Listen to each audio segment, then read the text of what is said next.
Hey guys, how's it going? Avishai here with a new episode of What Israel Is. And, well, sometimes the world brings me presents. Just so short a period of time after I discussed secularism in the Muslim world, we get what happened tonight. Those not in the know, there was an attempted coup, an attempted military coup in Turkey. It failed, at least as far as we know right now, but it ties in very nicely with my discussion about Ottoman Turkey and the attempted secular reform put in place by Kemal Atatürk. So there is some history to go over there. After the days of Kemal Atatürk, the military in Turkey had an important role to fill, not just as a military force and protector of the republic in a more conventional sense.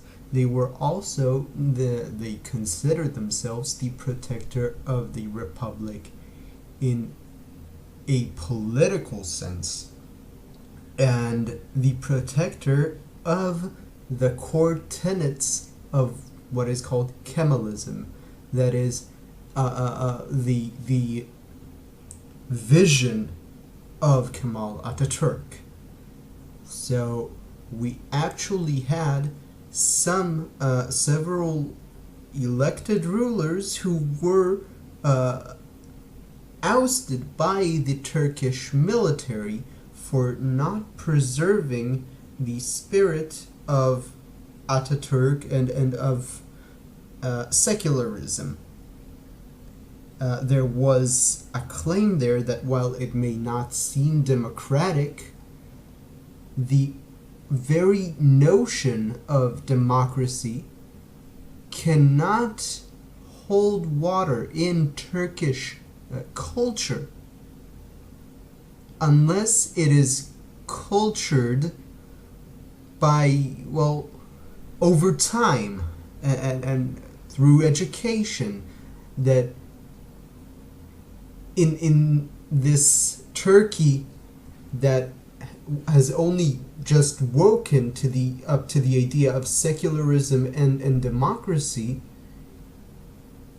this Turkey cannot sustain democracy just yet, and therefore the very things that make democracy what it is, and the very things that make it work, must be protected by the military.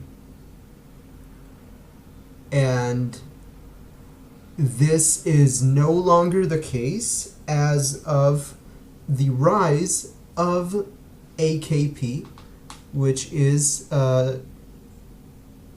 President Recep Tayyip Erdogan party. From the very moment that he rose, he essentially cleaned house. There were several trials in which he found several people within the military culpable of being part of a conspiracy to overthrow him, and essentially by doing this he consolidated power. And what we essentially see here in Erdogan is a tyrant. Not a petty tyrant, but a real tyrant. And in a sense, it's pretty ironic how he got into a tussle with Putin earlier this year, since these people are in a sense, very much alike.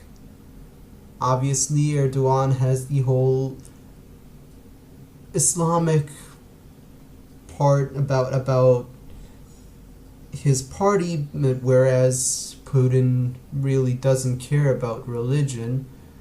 But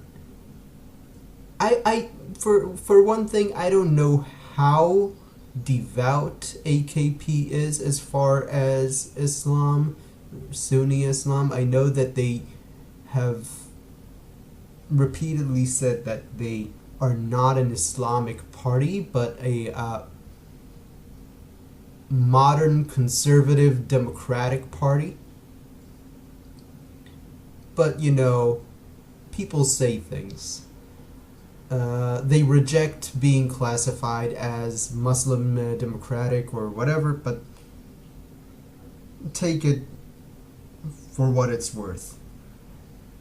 So, what we saw here with this apparently failed coup is not quite a rerun of General Sisi taking control over Egypt after ousting the Muslim Brotherhood. Rather, it's more similar to Operation Valkyrie, which, if any of you saw the movie with Tom Cruise, it was an attempted assassination and military coup of Nazi Germany. That is, assassination of Hitler and an attempted assassination of Hitler and an attempted coup that is failed.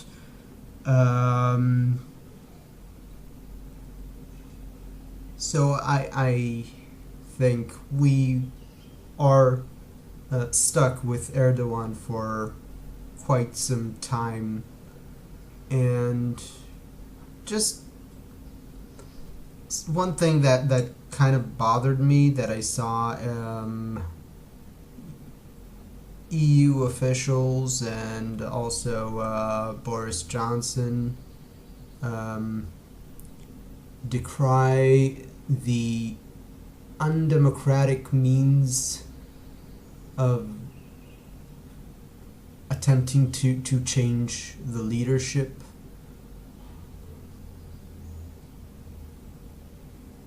Democracy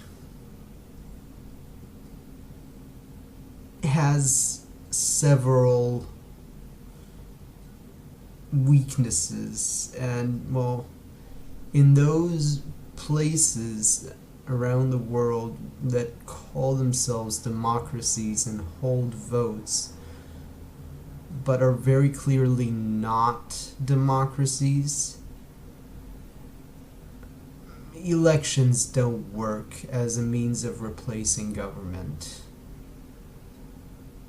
You are not going to see Putin voted out of office, nor are you going to see Erdogan voted out of office. Those things are simply not going to happen.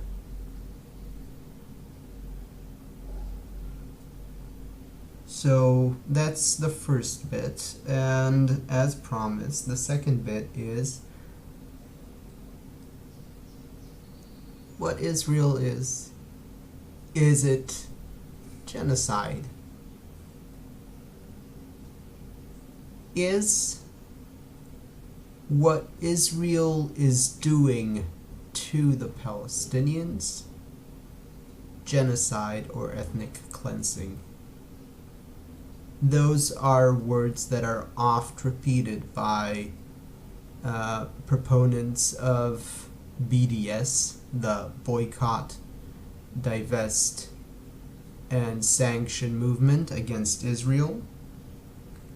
But is there anything behind those words beyond propaganda? Too long didn't listen? No. No, not at all. Not by any margin can it be considered a genocide? I feel like the only reason one might entertain the thought that it might be is this dire need for there to be equal terms in combat. That being better armed and fielding a bigger army makes you automatically the bad guy and the instigator of the conflict at hand. Like, you can't be the good guy while having a bigger and better equipped military. And this begs the question, really, of are you not allowed in warfare to have a stronger army and better technology to defend yourself by? Is it somehow immoral to have those? Obviously, no. Obviously, there's some kind of a bias at work here. Sometimes the bigger, stronger dude is shock and awe in the right. Now, in the right and in the wrong are very, inaccurate terms as far as the conflict is considered. So those aren't really the accurate terms by which to speak about the Palestinians and the Israelis.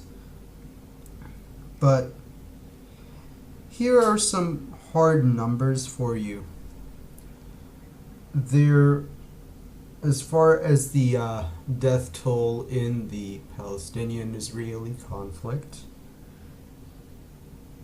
a rough estimate is 120,000 people dead on both sides in 100 years of roughly continuous conflict. So from 1920, we have 120,000 dead on both sides, with about 85% of those being Palestinians. That's a large number, is it not? But over 100 years. For reference,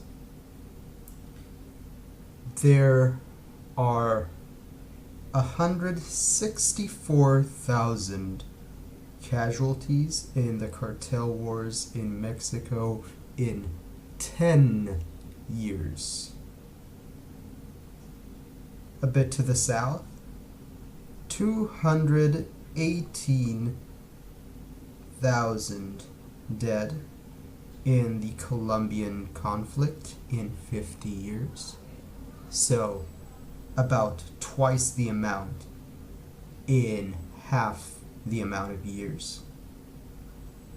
And north of Israel, 470,000 dead in the Syrian civil war in 5 years.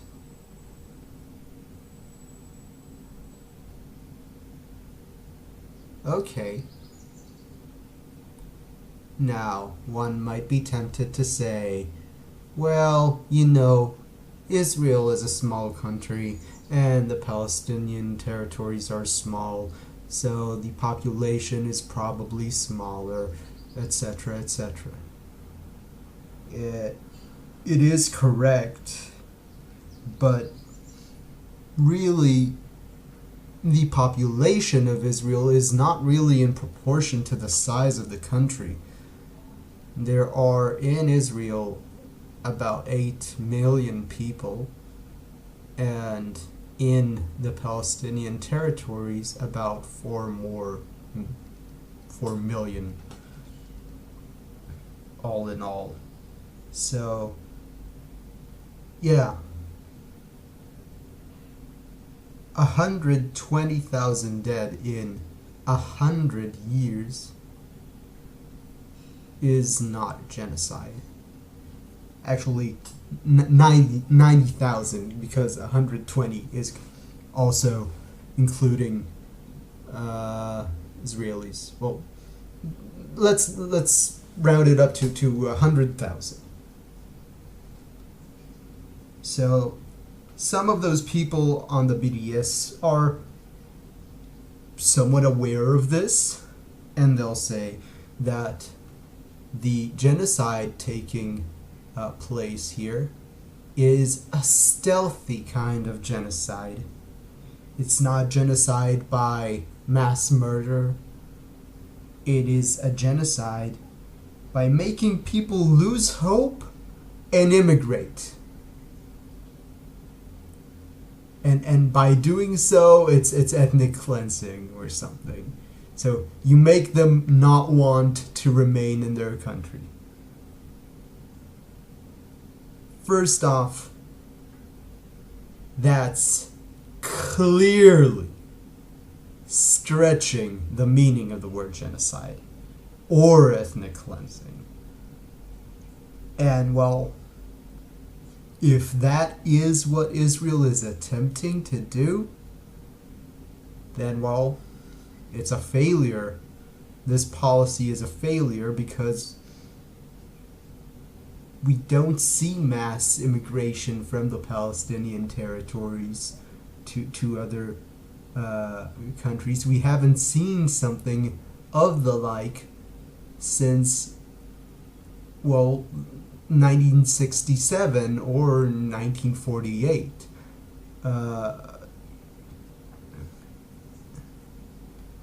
There are people who leave the Palestinian territories, but there are people leaving Israel, and there are people leaving all sorts of countries, including places that are, well, pretty awesome.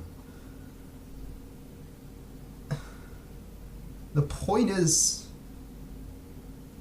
if Israel is attempting genocide, then it is really, really bad at it. So, if there is no attempt or no intention of killing off or running off the Palestinians, what really is Israel's endgame? There isn't. What is the Israeli rights endgame? There isn't an endgame. Here are two quotes. The first is by Benjamin Netanyahu, and I took the liberty of translating them as accurately as I feel. You think there is a magical wand to wave the problem away, but there isn't. I am often asked, will we forever live by the sword? Yes, we will. So that's the Prime Minister of Israel. And this is by Naftali Bennett, a Minister of Education right now in Israel, and chairman of the Jewish Home Party, of which I spoke in previous episodes. Let me tell you a little story. I have a friend who served in Golani Infantry Brigade. He was in an encounter and got shrapnel embedded near his behind.